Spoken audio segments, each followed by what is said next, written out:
Hi guys, have you ever had a craving for chana masala but now you can't go back in time to soak them overnight? Happens to me a lot. Well, today we're going to make chana masala with canned chickpeas. I know it's nothing groundbreaking, but I've tried many methods and this recipe comes pretty close to the taste and texture of a properly cooked chana masala. When you make chana masala with dry chickpeas and boil them with spices, they absorb a lot of flavor. But canned chickpeas are already cooked, so they miss out on this step. And that is the goal, to make sure the chickpeas don't remain bland on the inside.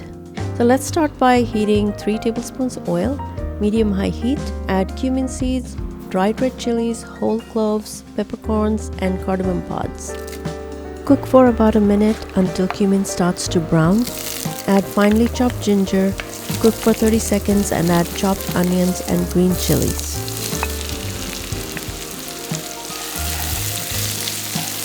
Add salt. We need to gently brown the onions, and this will take about 20 minutes. Add about a teaspoon of water if the onions start sticking to the pot. We don't want the onions and spices to burn. Add the water as many times you need to.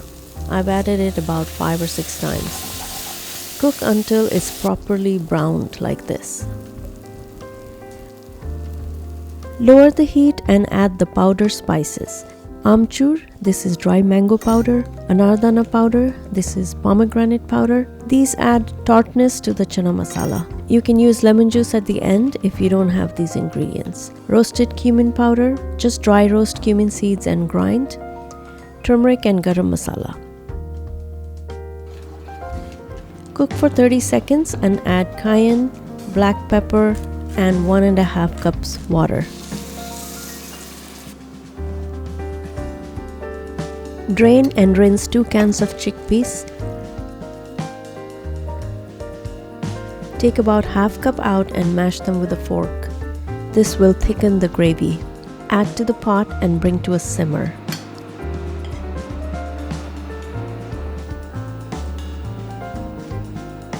Partially cover and cook for 15 minutes, stirring occasionally. That looks delicious. Ready in less than an hour. Enjoy with rice or paratha, puri, naan, chapati, whatever you like. Have it with buttered toast for breakfast next day along with some tea. That's what I like to do. Taste and adjust salt and add some lemon juice if you like a more sour taste. Garnish with coriander leaves and ginger. That's it. Hope this was helpful. If you liked this video, please give it a thumbs up and subscribe for more delicious recipes. Thanks for watching and see you next time.